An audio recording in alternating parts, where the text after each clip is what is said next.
Nanghihingi siya sa akin ng pambili ng tinapay. So parang alam ko, parang alam ko ba bakit napatigasan ko sa loob ko na parang nagbingi-bingihan ako. Alam mo yun, parang wala akong narinig. Nagbingi-bingihan talaga ako ng time na yun. Oo, nagbingi-bingihan ako ng time na yun. Pero alam mo, habang may ginagawa, naglalaba ako, nagbingi-bingihan ako. Siya inibigay. Pero nagbigay pa rin ako. Pero hindi ganun kalambot ang puso ko. Parang useless na. Matigas ka rin. Kasi nagbingi-bingihan ako ng pera. Pero alam mo, habang iniis ngayon sa panahon nito, nung kasi ilang taon na rin naman ako dito sa set, 13 na, 15, ganyan.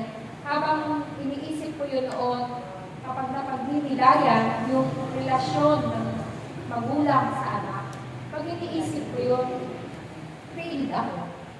Parang wala, useless ka. Hindi ka, wala kang halaga. Kasi kumbaga hindi mo nagampanan yung dapat nagampanan mo bilang isang anak.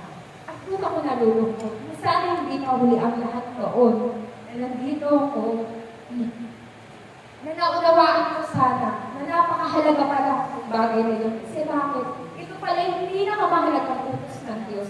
Bukod sa pinakamahalagang utos ng Diyos na ibigin ang Diyos ng higit sa lahat, ito rin pala yung mahalagang utos na pilit na ipinapaunawa sa amin ng Diyos na igalang mo ang iyong ama at ina. Na kung saan, kapag ito pala hindi yung ginawa, meron pala itong kalaking na pagpapala. At huwag lang natin itong gagawin dahil merong nakakakita sa ating tao. Gawin natin ito kahit walang nakakakita o meron bang nakakakita.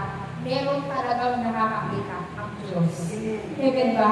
Nakikita ng Diyos. Kaya nga siguro, yung mga pinagdaanan ko ng hirap, yung pinagdaanan, actually, hindi naman ako totally talagang sobrang hirap.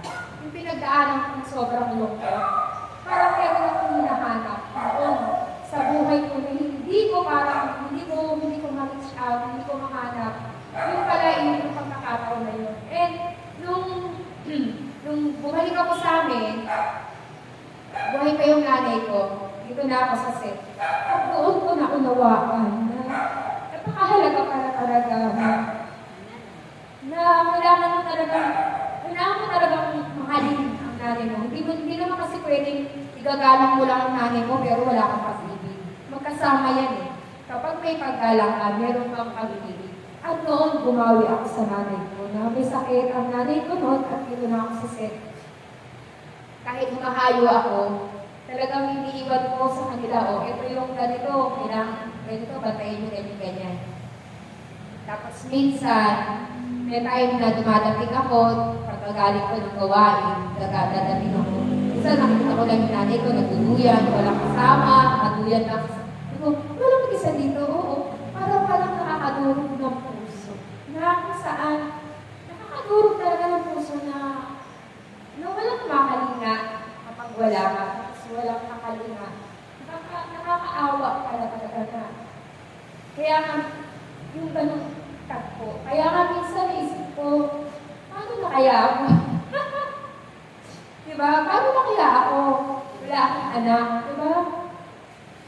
Walang parang iniisip ko nga lagi. Sabi ko nga sa kay Dali, sabi ko, paano na kaya tayo pag tumanda? Wala tayong anak eh. Walang gagawa. Matanda na tayo. Hindi naman siyempre, pagka tumanda ka na eh, ikaw makakasakit. May iniisip ko lagi na paano pag nasa ospital tayo. Bawa, isasabi na may sakit. Hindi na tayo maliligo, wala magpapalit sa atin. Kasi dahil dalawa lang, lagi namin pinag-uusapan. Pero mahirap din talaga yung wala kang anak. Mahirap. Pero sabi nga, ang Diyos naman ang nakakaalam ng lahat. Laging pinalalakas ka ni brother. Ano ba lang ang anak? Ang dami-dami na dito, dami-dami na kaya. Sabi ko, brother, dito naman yung mga anak. Hoy! Mga anak mo yan sa spirito. Oo nga, brother. Pero pinag-uusapan natin yung anak. Kaya yun mahirap pala talaga. Kaya nga, lagi lagi lang natin nakikita kung may babalik sa pamamagitan ng mga social media na napapanood natin na napakahalaga pala talaga na ipinitresyon natin yung ating mga magulang. Napakahalaga pala talaga na bandang huli kapag ginawa natin yung paggalang at pag-ibig natin sa ating mga magulang, wala tayong pagsisisi. Kasi minsan doon na tayo nakakaroon ng pagsisisi. Yung mga hindi natin magawa. Pero huli na, wala na. Kaya nga, para hindi tayo lubos na magsisi, nandito pa ang utos ng Diyos. Nandito pa ang bawat isa sa ating lahat. Hindi man kayo ang mga nanay ko, hindi man ako ang inyong mga anak, pero ang mahalaga, tayo ay merong paggalang sa isa't isa. Kasi ito yung isa sa mahalagang utos ng Diyos na igalang natin ang ating mga magulang. Kasi sila, kung si Amang Yahweh ay creator, ang ating mga magulang ay creator ni Amang Yahweh. Kung ang ating Amang Yahweh ay ating great provider, ang ating mga magulang ay provider.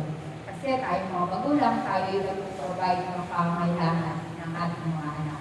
Kahit na tayo ay hihirapan, pilit natin ibinibigay yung alam natin makabubuti para sa ating mga anak. At kapag naman, sabi ko nga, kung ano yung ginagawa ng matatanda o ng mga magulang, yun din ang isusukli ng mga anak. Kasi parang kung ano yung itinanim mo, yun din ang iyong aanihin. Kaya kung paano mo kinakalinga ang iyong mga anak sa panahon na ito, pagdating ng panahon, ibabalik din nila yan sa iyo.